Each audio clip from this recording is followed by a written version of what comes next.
So thank you very much for coming to listen to me. My name is Mark, and as mentioned, I am an adventurer. And I'm going to tell you about a recent adventure that 3 friends and I took, where we were the first people to kayak through the entire Northwest Passage. Explorers have been searching for the Northwest Passage for centuries, so for us to make it through just by kayak is a feat that's so historic, so epic, so difficult, it's been compared to the first people to climb Everest. To be fair, it was my mum who said that. You know, I get whatever testimonials I can. But before I tell you about this adventure, I want to tell you first about my first major expedition. Before kayaking the Northwest Passage, I wanted to row across the Atlantic. Now, obviously that sounds miserable. So I couldn't find any friends who wanted to come with me. So I scoured the internet and I found a guy who posted an advert. He wanted to row the Atlantic, he needed a crew, and he wanted to set the world record. I didn't know that people set world records in adventure, but now that I did, I was hooked. I didn't just want to row the Atlantic, I wanted to be a world record-setting adventurer. I know what you're thinking. Finding a stranger on the internet is a bad idea. But in this case, it was a terrible idea. And after just 48 hours into our adventure, we were rescued by helicopter. And I found myself splashed across the British tabloids under the headline, Captain Calamity. It was a bad start to my adventure career. When I'd left work on the Friday, I got a standing ovation from my colleagues. He's going off to set the world record. When I came back on Monday, half of them thought I hadn't started, and the other half thought I'd smashed the world record. And I realized if I was going to do another adventure, I needed to approach it differently. And this is when I became obsessed with the idea of resilience, that it can be learned and built. So I reached out to psychologists, experts, I interviewed them, I read books and studies, but this isn't textbook resilience. This is real lived experience, because I took what I learned and I applied it in the Arctic where the stakes were life and death. And what I discovered was there's 2 levels to resilience. You can survive in adversity and uncertainty, or you can thrive. And you might think, well, how does this apply to us? We're not in adversity and uncertainty. Life is pretty good for us at the moment. But when life is good, you face a different kind of adversity, the risk of complacency. And when you're complacent, you merely survive. And if you're treading water, sooner or later, you drown. Nobody is big enough to just survive. And if you don't believe me, look at Nokia. In 2008, they had a bigger market share of the mobile phone industry than Apple have today.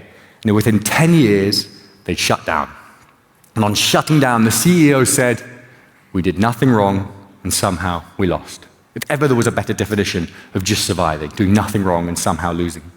On the flip side, companies that thrive, there's great examples right here in the pharmaceutical industry. Look at those companies who seized the opportunities in COVID. With such a period of adversity, it would have been easy to sit back and then wait for the storm to pass and start doing your best work afterwards. But those who were energized by the challenge, did their best work under pressure, found meaning by bonding with their teammates through the shared mission, they were able to innovate, react quickly, and produce a vaccine in record time and reap the rewards. But before I could thrive in the Arctic, I first had to deal with my baggage. I was so angry with Captain Calamity and all the people I perceived as holding me back that I was in danger of creating a victim mindset. I had to take accountability for my next step. Accountability is focusing on what you can control, because resilient people always focus on what they can control and let go of everything else. For me, focusing on what I could control was learning more and learning more about resilience. Letting go was letting go of all the people that I blamed. And now, I felt more resilient than ever, I felt emboldened, so I could take on an even more difficult challenge. And so, 3 friends and I went to the Northwest Passage. Now, the reason that the Northwest Passage is possible by kayak is because the ice is disappearing. But when I say it's disappearing, it has not yet disappeared. What you can see here is 2 kinds of ice. What I'm standing on is fast ice. It's made fast to the shore, it doesn't move, it feels like you're walking on land. And on the horizon you can see pack ice. The pack moves around in the wind and the tide. And our plan was to launch on the fast ice, go out past the pack, stay on the outside of the pack, and then whenever we needed to camp, wiggle through the gaps between the chunks of ice, set up our tent, and continue this process for 2-3 days until we were into an ice-free area of the Northwest Passage. We were very naive. We launched from the fast ice, we went around the other side of the pack, and immediately our plan started to unravel. The chunks of ice were far bigger than we anticipated. It was way more dynamic, it was constantly moving around. The idea that we could wiggle backwards and forwards between the pack was ludicrous. What's more, we were getting pushed further and further away from the coast. We thought, let's do the sensible thing, turn around, go back to where we started. We saw some cabins on the shore. We set up there for 2 or 3 days until the pack moves. We turned around, and to our horror, actually my horror was sort of a recurring theme throughout the adventure. To our horror, the pack had already moved. And so what we had to do was kayak south, find the end of the pack and turn right, and make our way back to land. But that right-hand turning could come in half an hour, 2 hours, 24 hours, never. We didn't know how long we'd have to kayak. And to make matters worse, we were engulfed by this fog. And the fog turned everything gray. The sea turned gray, the sky turned gray, the ice turned gray, and perspective became utterly impossible to gauge. And time again, we'd come around a corner, I'd see cliffs 2 or 3 miles away, nothing between us and the base of the cliffs. I'd say, we've done it. Our salvation is at hand. And then the fog would clear, my eyes would focus, the illusion would lift, and I realized they weren't cliffs, they weren't 2 or 3 miles away, it was maybe a piece of ice just this big, 10, 20 meters away. Perspective was so confusing. And then I came around one corner, and I saw a big piece of ice with 10 polar bears on it. Never seen a polar bear in my life. I didn't know they traveled in packs. I'm about to scream to my teammates, polar bears, polar bears. And the fog clears. My eyes focus. The illusion lifts. I realize they're not polar bears. They're seagulls. And they're about 6 meters away from me. And how did I think they were anything but seagulls? It was so confusing. And eventually, after hours, we made it back to the fast ice. Not back to land, but at least somewhere we could walk on. So we got out, we tied the kayaks around our waist, and we started to walk across the ice. And after a while, we started to follow some polar bear footprints. And that might sound like a bad idea. And to be fair, it would be if we caught the polar bear. But we thought a polar bear is much more experienced than us, it's much heavier than us. Anything we can stand on, it can stand on. It went in a very straight line, and we followed it. And at one point, it went on a 10-meter detour to the left, and we cut across that detour. And as we did, I thought to myself, I wonder why I went over there. Maybe it smelled something, maybe it saw something. Crack! The ice gave way below me. I fell into the Arctic Ocean and just caught myself with my elbows. My teammates ran over. I said, don't come, you'll fall in too. So they nosed the kayak towards me. I grabbed onto the bow, and they pulled me out. We turned around and looked at the big, soft piece of ice that I'd fallen through and said, maybe we trust the polar bear from now on. So we stuck back to his feet. And after 14 hours, we made it back to the coast. The final few meters of ice crumpled against the coastline into these static ice waves, and the sun came through the fog, creating this ethereal atmosphere, and it was amazing. And we made it into the cabins. And this should have been the peak moment of humiliation. Another adventure, another failure, 0 miles, 14 hours of life and death struggle. But instead, my teammate Eileen turned to me and said, we are explorers! And we dived into this group hug, bonded by our shared misadventure. And in that moment, I realized that I'd become too obsessed with the outcome, the records and the firsts, and I'd forgotten what really mattered to me. And that was the adventure itself. Because in the pursuit of a goal, the pursuit is always greater than the goal. And if you discover what it is that intrinsically motivates you about the pursuit, then the goal will look after itself. And this is backed up by countless studies, like language students who have intrinsic goals, like I want to be challenged by learning something new, or I want to be immersed in the culture by learning a language. They're all more likely to get an A than people who say, I'm doing a language because I want to get an A. Because when the chips are down, intrinsic motivations are always more powerful than extrinsic drivers. And this is reflected in the Japanese concept of do. It's about finding the way and letting go of the outcome. And if you discover what your way is, what intrinsically drives you in the pursuit and not the goal, you'll be happier and hardier. And then, being elevated, performing, success will no longer be the goal. They'll simply be inevitable byproducts of your way. And now, I felt energized, having rediscovered my intrinsic pursuit. So I went the next day, and the next day, and the next day, and the next day. Not because I wanted to set world first, but because I loved the adventure. And sure enough, we covered huge distances day after day, till eventually we made it very close to halfway. And we knew that within a day or two, we'd be in a town for the first time in 2 months, warm beds, showers, food. We spoke a lot about food. And we all relaxed. We were like, we're going to be in civilization in a couple of days. Let's take some fun photos. But maybe we relaxed a little bit too much. Because next morning when the alarm went off, 5 a.m., nobody got out of their sleeping bags. I'm not going to get out of my sleeping bag and make breakfast if he gets his extra 10 minutes in bed. Well, he's thinking, I'm not going to get out of my sleeping bag and make breakfast if he's going to get an extra 10 minutes in bed. So we all lay there, silently staring at the roof of our tent. And then, the tent began to shake. And I said, I think that's a polar bear. And my teammate said, will you shut up? It's 5 a.m. And that's not a wholly unreasonable reaction. They were American, they're used to camping with grizzly bears or bobcats. I'm British, the most dangerous thing I've camped with is an urban fox. So there's no doubt I was the most paranoid. So I lay down and said, okay, maybe I'm overreacting, calm down. It's just the wind. And then the tent began to shake again. And I said, I really think that's a polar bear. And again they said, it's the wind, calm down. So I lay down again. And then we heard,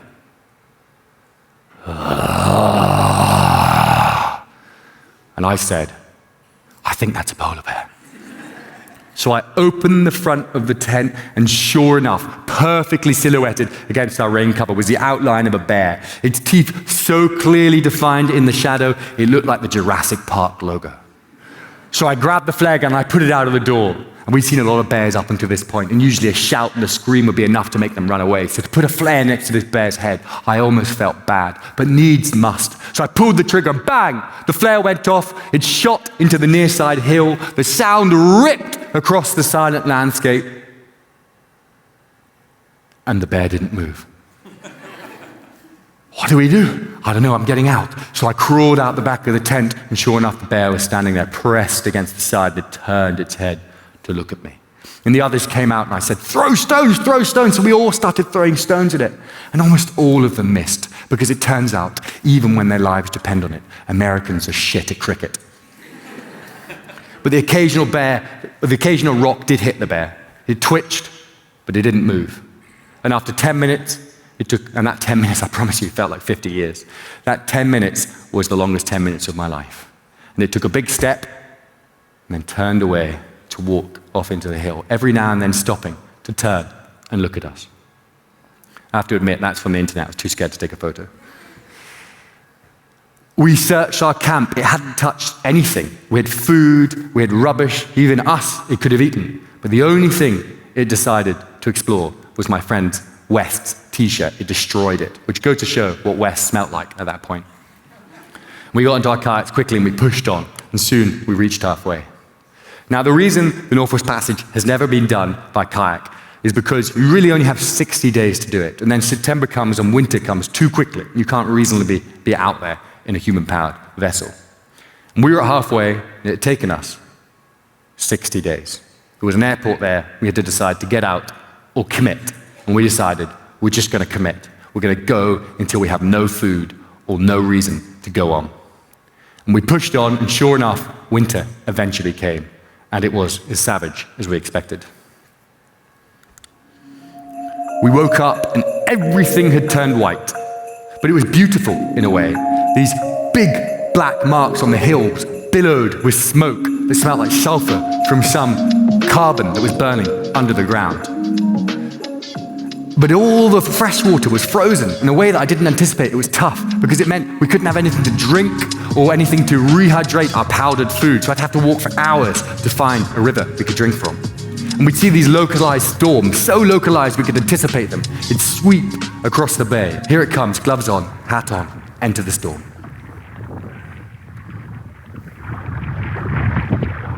Sleigh bells ring, are you listening? In the lane, the snow is glistening. What a beautiful sight we're having tonight, paddling in a winter wonderland. And after 100 days, we burst out of the end of the Northwest Passage in a flurry of breaking waves, the most intense 2 minutes of the entire expedition, saved for the final 100 meters. We burst into a calmer section of water, and I tried to scream to my teammate Eileen, "We've done it, we've done it, we've done it." But instead I cried, and I cried, and I cried. And isn't it great to see a man so in touch with his emotions? Except it's not great when nobody else is in touch with their emotions. In fact, it's pretty awkward when they silently have to sit there and wait for you to finish crying. So when you watch this next video, what I want you to bear in mind is that this is when I've actually calmed down. This is when I've got hold of my emotions. You can imagine how bad it was even 2 minutes earlier. Hey! We have just completed Northwest Passage! That's all right. First kayak expedition, the entire Northwest Passage, first self-propelled. It's 3 o'clock in the afternoon, Sunday, October 8th. And it was a hell of a ride. Great job, everybody. Everybody give me a yoni. 1, 2, 3. Yay!